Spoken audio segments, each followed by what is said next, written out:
Now, for further insights, we have with us Associate Professor Eugene Tan from the School of Law at SMU. Welcome to the show, Prof Tan. It's good to see you again. Thank you, Dawn. Prof, it's likely that DPM Wong knows that people within the party who he can rely on, people who he could potentially form a team with, is a cabinet reshuffle an inevitability now that we know and have clarity on this date? Dawn, I think that would probably be among the first order of business, for Mr. Wong. Probably after he's sworn into office, he'll probably unveil, his first cabinet. And I think the question will revolve around who would be his deputy prime minister or deputy prime ministers. What role will Mr. Hsien play? And of course, all the other usual questions about new blood, who gets promoted. And I think there will also be a question of whether there'll be retirements of third-generation ministers currently on the cabinet. So I think that would be a much anticipated cabinet reshuffle. How soon, though, after May the 15th, that crucial date there, Prof Tan, will that likely happen? And what ministries might he pay attention to specifically? Well, I think, the reshuffle could almost be, immediate. Because he wants to get down to business, right, as any new prime minister would. And given that the last major reshuffle was in 2021, we do have some ministers, who have been in their current portfolio since 2021. So I wouldn't be surprised if we do see a massive cabinet reshuffle. And because this is also the cabinet that will likely lead the PAP government into the general election. So I think it's really a time for them to consolidate, their policies, take stock, explain how the different policies and programs have worked.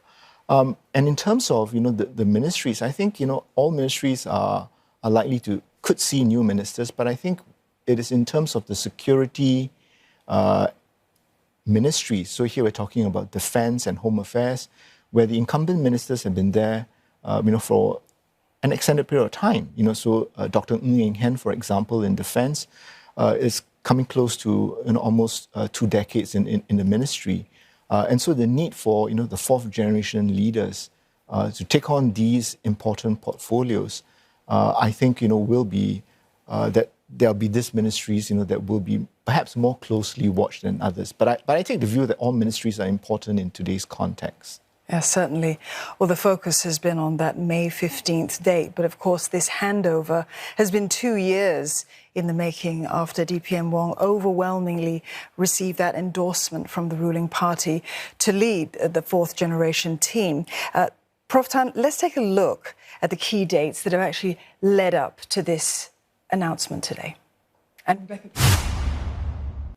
Nearly 2 years ago, Prime Minister Loong was joined by former Cabinet Minister Koh Boon Wan and Finance Minister Lawrence Wong at a press conference on Singapore's leader of the fourth generation. I asked Mr. Koh Boon Wan to facilitate the process to have the 4G come to a consensus on a leader for the team, and they have settled on Mr. Lawrence Wong, and it has been endorsed by the ministers as well as by the PAP MPs.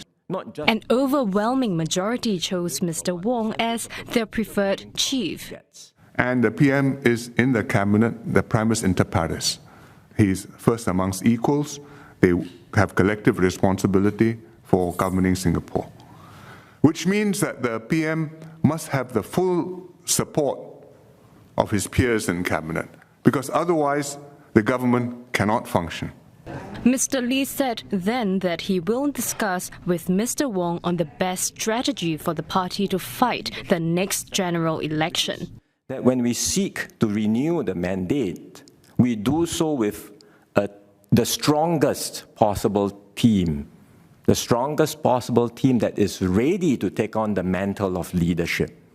And that's how we ensure continuity and stability in our system. So I will certainly let the Prime Minister know when I'm ready. 2 months later, Mr. Wong was promoted to Deputy Prime Minister after a cabinet reshuffle on top of his duties as Finance Minister.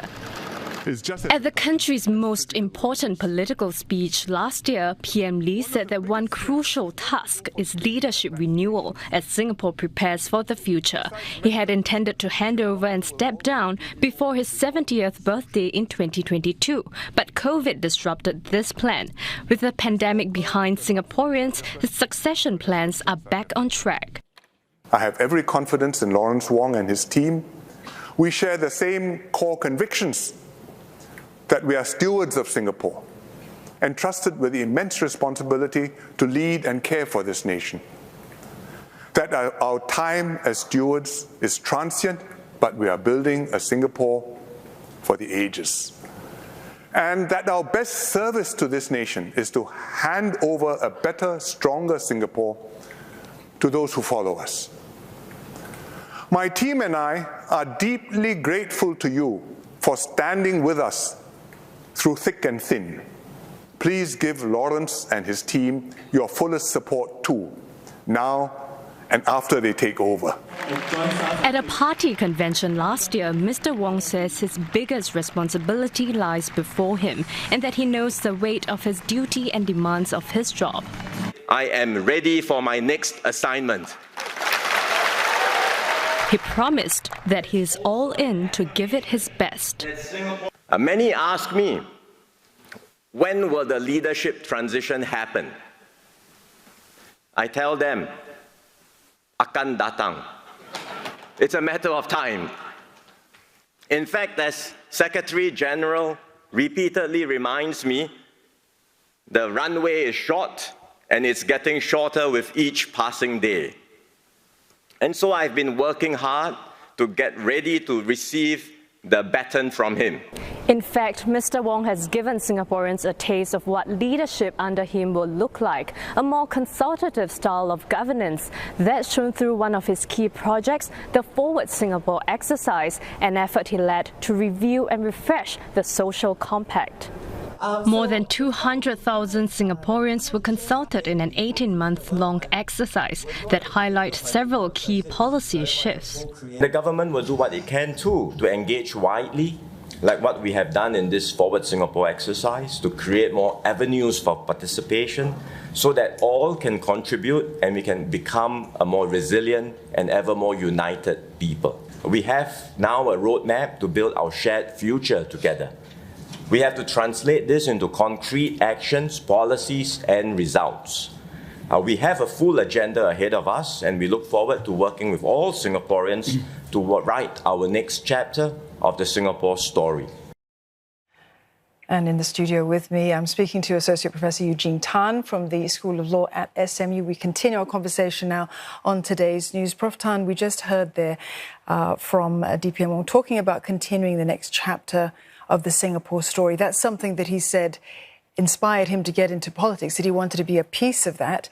Will DPM Wong use the National Day rally, which will be his first, and we'll be watching that closely. Is it going to be a platform for him to sort of set the stage, as it were, remind Singaporeans about what his priorities are? He's spoken to us a lot about it, but will that day be particularly significant? I think the NDR in August, will be particularly significant, right? It'll be the first time that, he has, the whole nation, at his attention. And I think Singaporeans will be very much looking forward, to his agenda for action. I mean, we know some of it, right, from Forward Singapore and all. But I think, given that he will be Prime Minister at that time, he will want to lay out, that compelling vision of Singapore for Singaporeans. And I think, he will want to take the opportunity to rally Singaporeans together. In light of, the fact that we are now in a much more troubled world, if you look at the geopolitical situation across the globe. So I think it becomes vital for him, to use, the most important political platform, to deliver his first address to the nation in 3 different languages, and for him, to paint, what is it that he would set out to do during his tenure as Prime Minister, and I think how Singaporeans can rally behind him and his team, to to write, many more chapters of the Singapore story. I think that's the narrative that he will want to emphasize.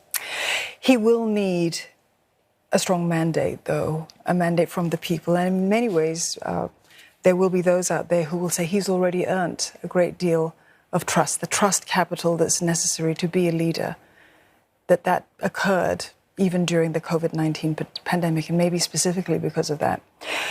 When it comes to that National Day rally speech, what hints will you be looking for in there, if any, that it may sort of reflect an election manifesto, as it were? I think it'd be hard to say that, there will be, an election manifesto. I think Singaporeans may not be so comfortable, with the Prime Minister using, the State of the Nation platform, to, in a way, talk about partisan objectives, But I think it's certainly possible, that he will point out certain elements. He will try to lay out the challenges that face Singapore.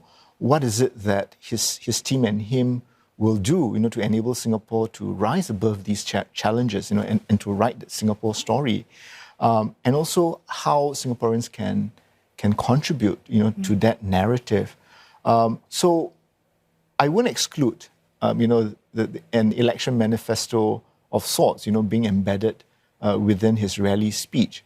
But I think it's really for him to use that platform, to persuade Singaporeans, that he and his team are equal to the task of leading and governing Singapore, for at least the next 10 years. And I think that will be his key message. Well, his mind may be on persuasion, but it will also be on inclusion, because that's something that DPM Wong has spoken a great deal about, a key priority area which he's laid out multiple times in multiple speeches, the focus that he feels is necessary for inclusivity, mental health as well. These typically may even be election issues, things that manifestos may include. Do you think that this announcement will impact at all the timing of when we will have our next general election? Well, today's announcement means that, in my view, there are a few more windows have opened, as to when the ruling party, will go to the voters and seek a fresh mandate. Because if, let's say, the handover were to take place in November, at the PAP, after the PAP Central Executive Committee elections, then the window before November, doesn't present itself. But now that the handover will take place next month in May, then it opens up the possibility that the GE could be called anytime between May and the end of the year. And even if that option isn't exercised, it just means that DPM Wong and his team, would have an even longer time, to put the finishing touches, to the agenda of action, the election manifesto. So I would say that, today's announcement is certainly important. It opens a possibility, that a general election could be sooner rather than later.